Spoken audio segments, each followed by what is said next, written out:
Thank you. Thank you. Kasim, thank you for that kind introduction. And let me thank all of you for welcoming an outsider here to deliver what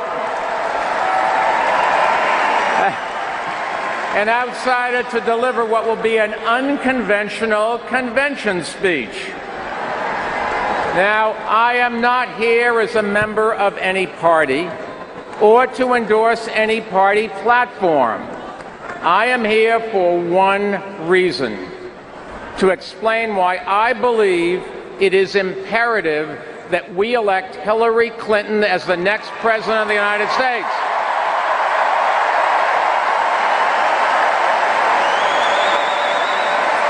And to ask you to join with me in supporting her this November.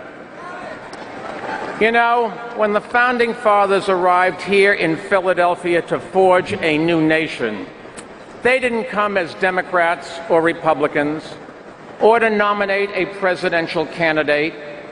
They came as patriots who feared party politics, and I know how they felt.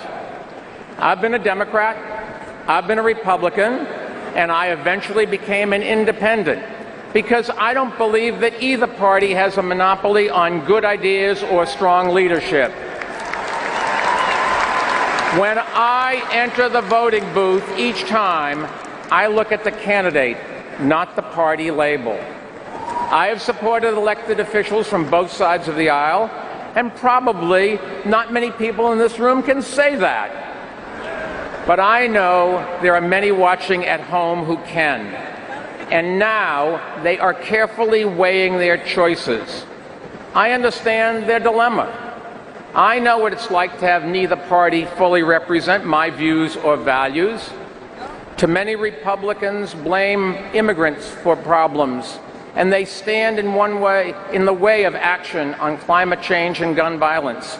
Meanwhile, many Democrats, I think wrongly, blame the private sector for our problems, and they stand in the way of action on education and deficit reduction.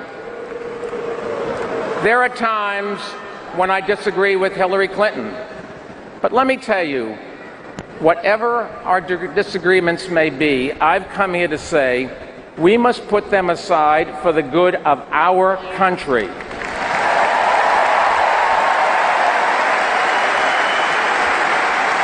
And we must unite around the candidate who can defeat a dangerous demagogue.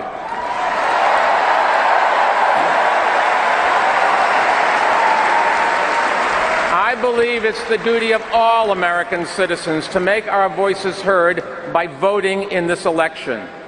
And if you're not yet registered to vote, go online and do it now. This is just too important to sit out.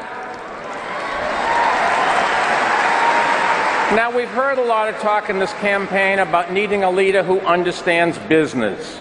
I couldn't agree more. I built a business, and I didn't start it with $1 million check from my father.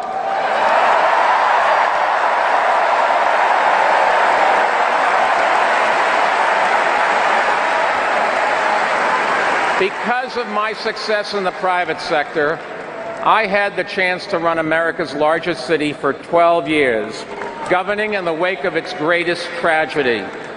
Today, as an independent and an entrepreneur and a former mayor, I believe we need a president who is a problem solver, not a bomb thrower. Someone who can bring members of Congress together to get big things done. And I know Hillary can do that because I saw it firsthand. I was elected mayor 2 months after 9/11 as a Republican, and I saw how Hillary Clinton worked with Republicans in Washington to ensure that New York got the help it needed to recover and rebuild. Throughout her time in the Senate, we didn't always agree, but Hillary Clinton always listened. And that's the kind of approach we need in Washington today, and it just has to start in the White House.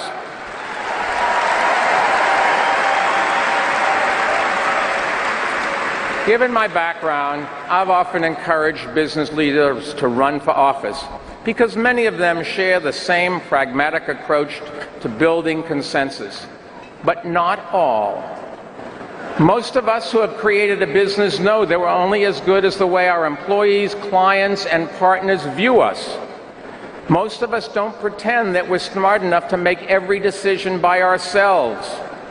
And most of us who have our names on the door know that we are only as good as our word, but not Donald Trump.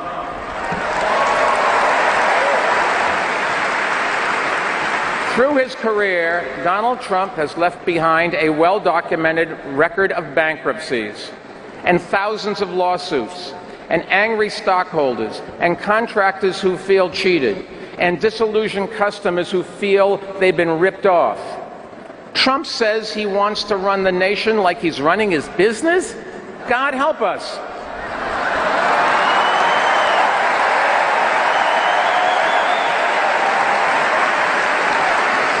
I'm a New Yorker, and I know a con when I see one.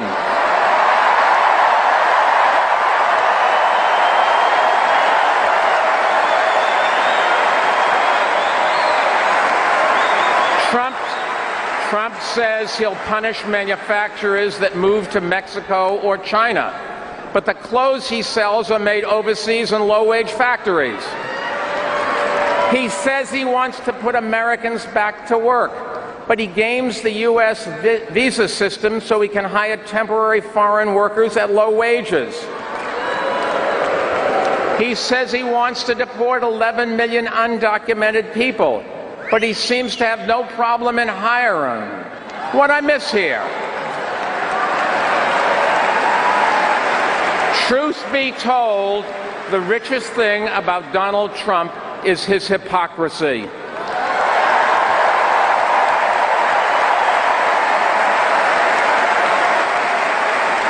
He wants you to believe that we can solve our biggest problems by deporting Mexicans and shutting out Muslims. He wants you to believe that erecting trade barriers will bring back good jobs. He's wrong on both counts. We can only solve our biggest problems if we come together and embrace the freedoms that our founding fathers established right here in Philadelphia, which permitted our ancestors to create the great American exceptionalism that all of us now enjoy. Donald Trump doesn't understand that. Hillary Clinton does. And we can only create good jobs if we make smarter investments in infrastructure and do more to support small businesses, not stiff them. Donald Trump doesn't understand that. Hillary Clinton does. I understand the appeal of a businessman president, but Trump's business plan is a disaster in the making. He would make it harder for small businesses to compete, do great damage to our economy, threaten the retirement savings of millions of Americans, lead to greater debt and more unemployment, erode our influence around the world, and make our communities less safe. The bottom line is Trump is a risky, reckless, and radical choice, and we can't afford to make that choice.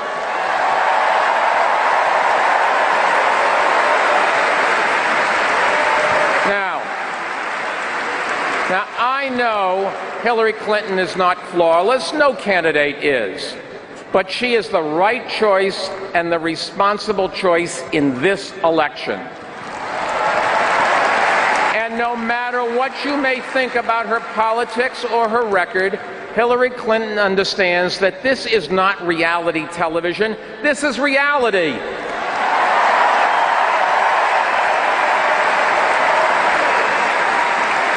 She understands the job of president. It involves finding solutions, not pointing fingers, and offering hope, not stoking fear.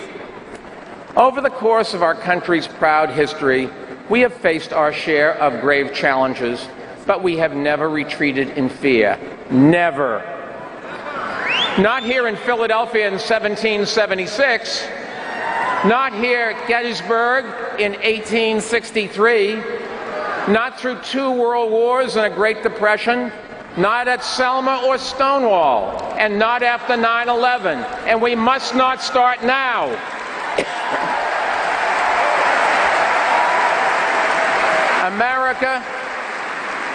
America is the greatest country on earth. And when people vote with their feet, they come here. The presidency of the United States is the most powerful office in the world. So I say to my fellow independents, your votes matter now. Your vote will determine the future of your job, your business, and our future together as a country. To me, this election is not a choice between a Democrat and a Republican. It is a choice between who is better to lead our country right now. Better for our economy, better for our security, better for our freedom, and better for our future. There is no doubt in my mind that Hillary Clinton is the right choice this November.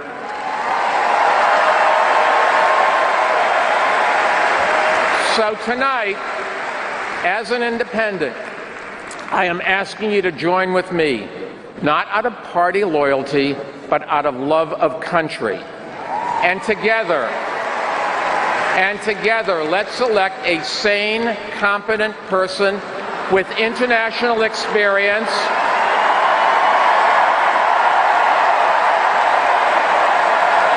a unifier who is mature enough to reach out for advice, to build consensus, and to recognize that we all have something to contribute. So let's elect Hillary Clinton as the next president of the great